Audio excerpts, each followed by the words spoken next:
Greens are pushing for more protection for koalas under national environment laws. Joining me now is the Green Senator, Larissa Waters. Senator, how threatened are koalas?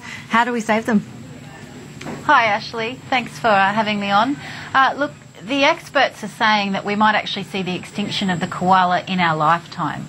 So clearly we've got a big problem on our hands when our most precious, iconic species that bring in many tourists each year are actually on their way out. And the Environment Minister has got a chance to fix that and act to protect them. He's got a decision by next Monday as to whether or not to add the koala to our list of threatened species.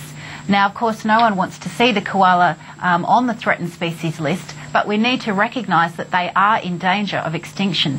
If we can pop them on that list, we can then start to do something to get them back off it and actually see the population start to flourish again. So does it look positive that Tony Burke will be taking that decision to put them on the list? And how many koalas are there actually thought to be in the wild? Well, it's a good question, Ashleigh. The experts aren't actually sure because nobody's done the research. And this is part of the problem. This is the third time that the koala's been nominated for listing as a threatened species. And each time the relevant committee that advises the minister has said, oh, we don't know enough to know whether they're actually under threat.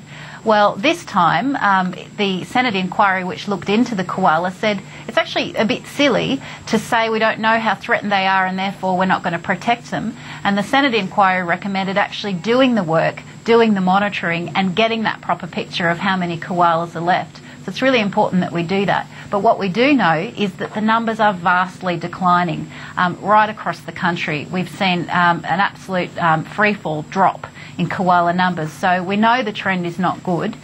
We know the Environment Minister has the power to step in and act. And he's made some encouraging noises. So I'm sure all of the Australian community is waiting with bated breath for him to make a good decision on Monday. He's got the evidence before him that shows just how threatened koalas are. He knows, of course, how iconic and precious koalas are and that they bring in about $1 billion a year from tourist bottom line. So I think hopefully the Minister will make the right decision on Monday and stand up for this precious Australian icon. Just finally, Senator, the Peter Slipper case, of course, it's dominating chatter in political circles. Do you think he should be given the option to stay on as Speaker while he faces these allegations? Well, look, obviously there's some very serious allegations that have been made and it's appropriate that they are investigated. And look, it's a matter for Mr Slipper and indeed for the old parties as to whether he resumes his seat. But this is before the law, now before the courts, and we need to let that process run its course. Senator Waters, appreciate your time. Thanks for joining us on Newsday. Thanks, Ashleigh. A quick look at the weather now. The national forecast, it's going to be cool and showery in the southeast. It's going to be dry.